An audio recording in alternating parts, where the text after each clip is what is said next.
So Fernando, walk us through the decision to come to Indiana. Yeah, so it was a very tough decision to leave Berkeley. Love the community there, the school, the Calgorithm, all great supporting factors of the Cal community. And the Berkeley, education system was just splendid. So before I left, I needed to make sure that I got my degree, having such a prestigious degree at the Haas Business School. And that's something that I'm working on right now to finish around the summertime at this point. But after that, I knew that I wanted to take my talents somewhere else, as there's been a lot of staff overturn, especially on the offensive side. Coach Wilcox and staff have done a phenomenal job on defense. However, whenever talking to scouts or hearing, or just honestly analyzing my own game, I realized I needed to develop as a quarterback into a pro-ready quarterback and really align with my NFL goals. So how much did your brother's experience here in Bloomington impact that decision when you're, in a crunch time and trying to make a decision as a part of the portal? Yeah, so the portal nowadays is like speed dating. You're there for 1 or 2 weeks rather than a normal high school recruitment, which is 6 months to a year to 2 years. So in these 1 or 2 weeks, you're trying to find out as much information as possible about each school. And that was extremely easy for Indiana, as my brother was here, knows all the intricacies of the school, the good, the bad, the excellent. And so when really deciphering and putting all the information down on one piece of paper, seeing all the different schools, seeing how they stacked up against each other, the extra information that Indiana brought, plus having the aspect of being able to play with my brother, develop with him, and just unite with him, was also an additional gaining factor for Indiana. Did you guys know right away you were going to live together? Yeah. So that was definitely one of my mom's bucket list. So whenever they came for any games, they were able just to stay in our apartment, and so that's been great living with my brother. We always lived in the same room. We always make a joke because we have another 12-year-old brother now, or 13 now, and he has his own room, and Alberto and I have our room. So even though he's the littlest and youngest, me and Alberto share a room, and now luckily we share an apartment. Okay, so you're not in the same room. It's not like a bunk bed situation. No, definitely not the same room right now. So what was it like when you connected with Coach Cignetti and you're having these conversations about what the fit would be like to come coach, for him to coach you and for you to play for him? Yeah, so I had a couple things on my priority list when transferring to a new school, but the first was development and the second was coaching. And there was a list through 5, so there's multiple other factors. However, the development and coaching at Indiana were second to none. They've had, I believe, every quarterback they've had started in the past 4 years have all been Conference Player of the Year, and the only one that wasn't was Curtis Rourke, who had a phenomenal season, and he finished 9th in Heisman voting this year. So to see that development and to see not necessarily top-ranked guys go into that system, develop, become all-conference level quarterbacks was something that was extremely attractive to me, and that's somewhere where I want to be this time next year. So what was Coach Cignetti telling you? Like, what was his read of your play and your potential? Yeah, so Coach Cignetti he's a very enticing coach. He's very confident, he knows what it takes to win, and he sets a very high standard. And he said that if I were to come to Indiana, that I would develop as a quarterback, I'd get great coaching, and I'd be able to be the best Fernando Mendoza that I could be. And so that's something that was extremely attractive to me, along with playing with my brother, having a great locker room here with all my other teammates, and being in the great city of Bloomington. So he is very confident. He could also be a little intimidating. I mean, was he intimidating the first time you guys interacted? I would say, yeah, he could be a little intimidating to the outside eye, but he does really care about this football team, cares about the development of the football team, and cares about the standard of the football team.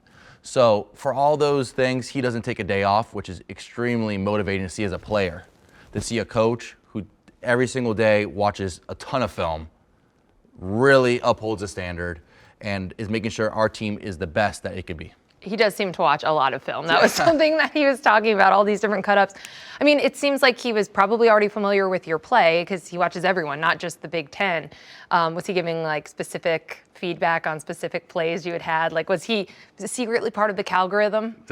I wouldn't say he's secretly part of the Calgorithm. However, I'd say once I got here, plays that he's seen in the past that I've ran at Cal and we've executed well as a Cal offense, we have implemented here at Bloomington.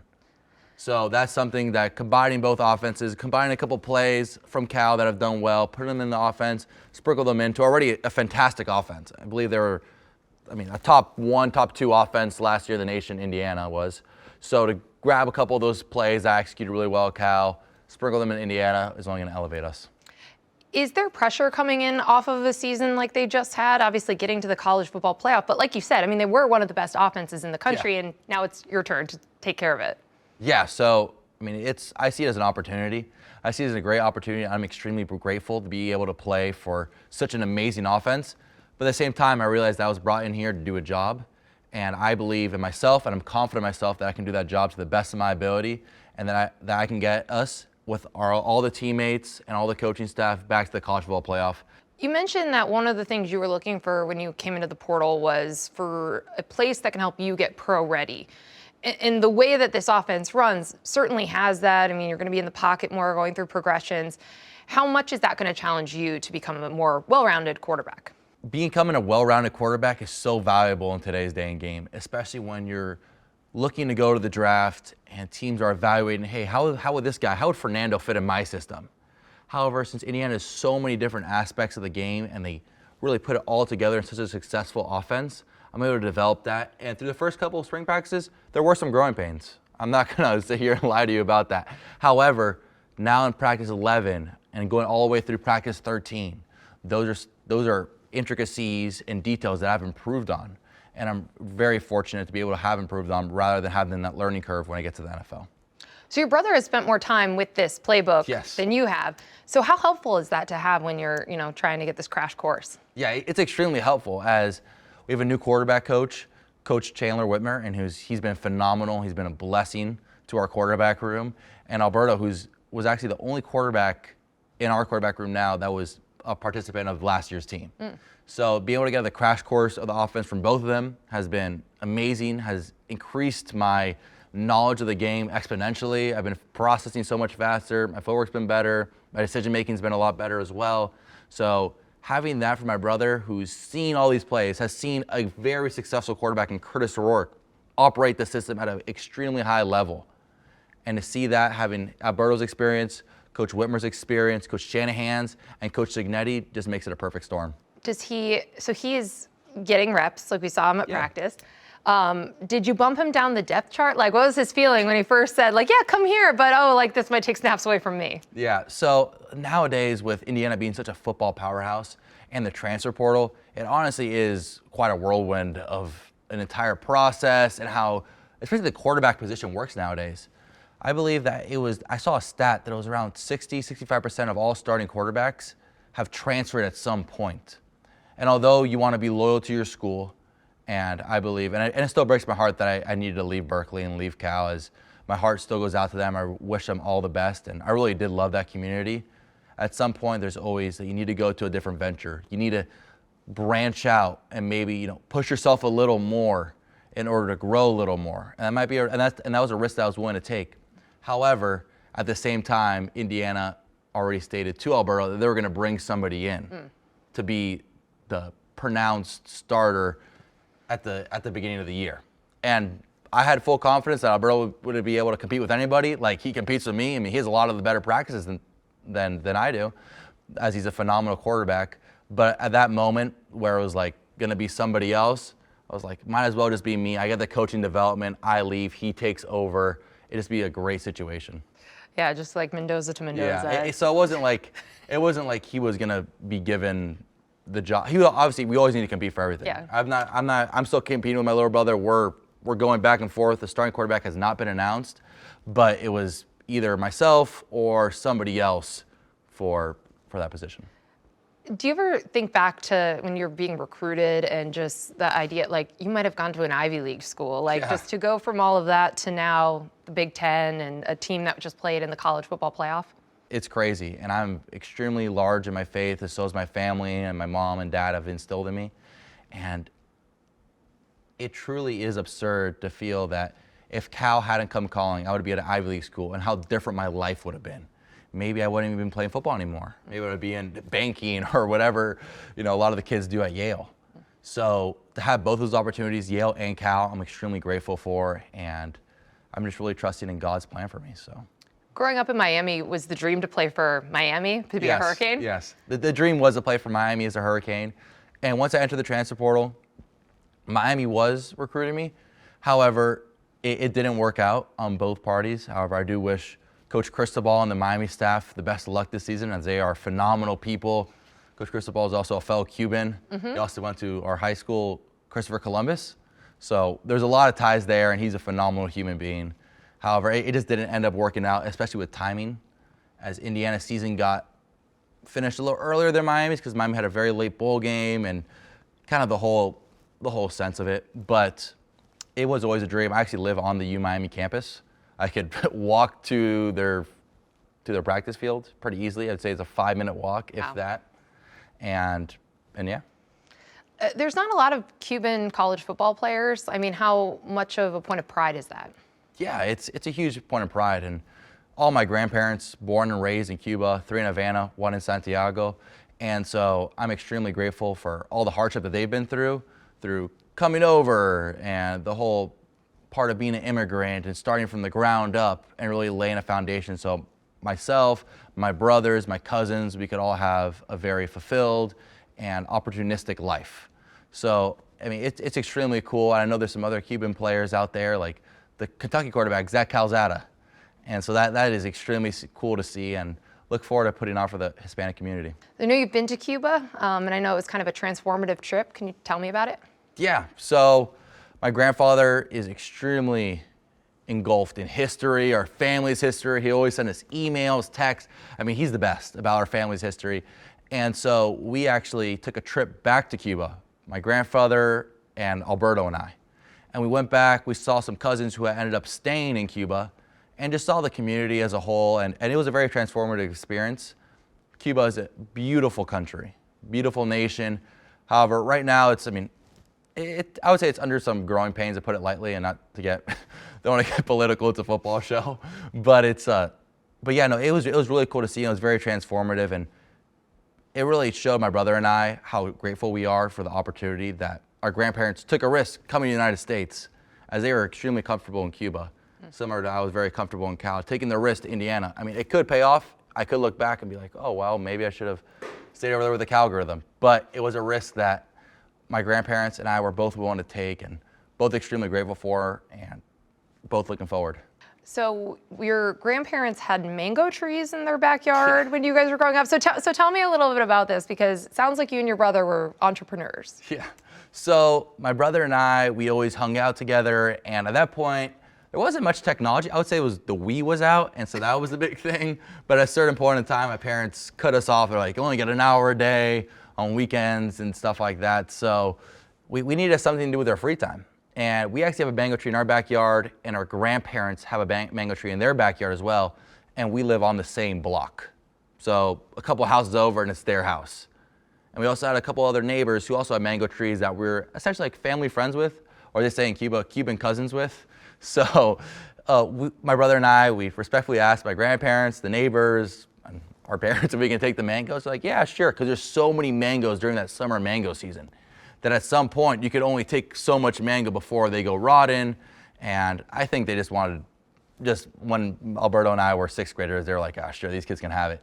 So we got our little wagon. We go around door to door sales, and we'd be like, oh, who wants to go? And Bro's like, all right, I'll take this house. You take the next house.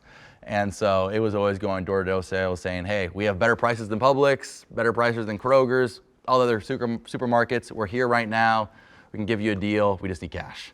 So, did people buy them? People did buy it. People did buy them, and I wouldn't say we made a lot of money, especially if we didn't have a business license. So IRS, please don't come after us. But it was a fun experience. It was a fun experience, and I think that it definitely developed our character a little bit and got us into that overcoming the flinch of, hey, we want to go in the cold tub. It's not great. We want to take a cold shower. It's not great. All right, let's just do it. Not like a bad, let's just do it, but it might be a little scary at first. The jump from Cal to India might be a little scary for first. Miami to Cal might be a little scary at first, but just go all in and see what it gives you. It seems like family is such an important piece of all of this to you, and obviously now with your brother here. Tell me a little bit about your mom and all of the different ways that you try to raise awareness, but also make it clear how important and what a rock she's been for you. Yeah, so my mom's a stud. And my dad and my mom were both collegiate athletes. My dad rowed at the University of Brown, and my mom was a tennis player at the University of Miami. So she was an amazing athlete, and after she modeled, and then she came down with a disease, multiple sclerosis, which is essentially a paralysis or nervous system disease. And so that's been a hurdle to overcome as a family, but having her and seeing her light, her positivity has been my role model, all my brother's role models, and has been an inspiration to our entire family. And she's the rock of our family. She's always there if we need anything. I think my brother and I, we call her 4 times a day. So it is a little absurd, but we talk to her so much. She's always there in our corner. It's like in the boxing ring. We're fighting, throwing a couple punches, get hitting a little bit. We're going to our corner, talking to our mom. All right, we're ready to get back out there. So to have her, such an inspiration in our lives.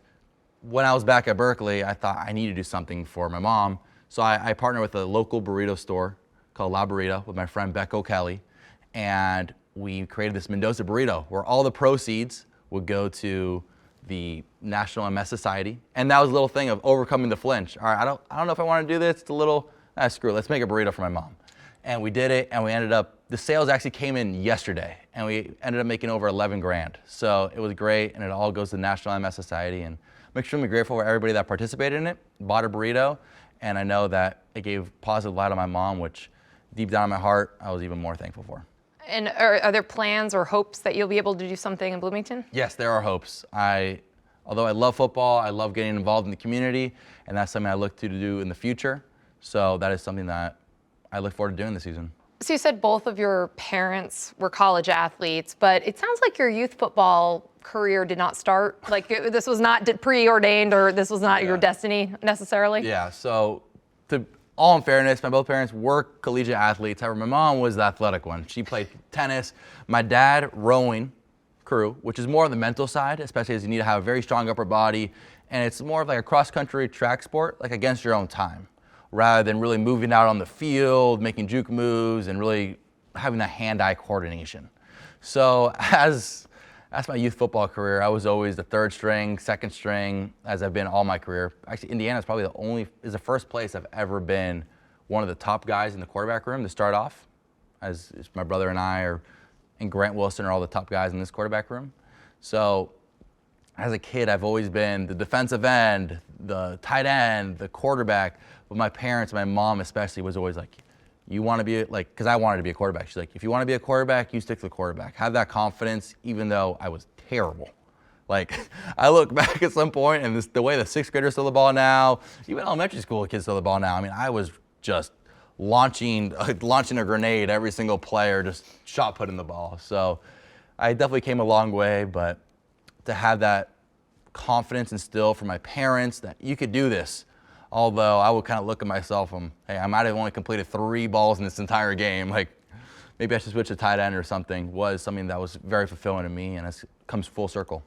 Do you think that path, the fact that, 3rd string, 5th string, whatever it might be, made you the quarterback that you are today? Did it instill the work ethic? Did it instill anything else about how you approach the job? Yeah, I think you hit the hammer on the nail.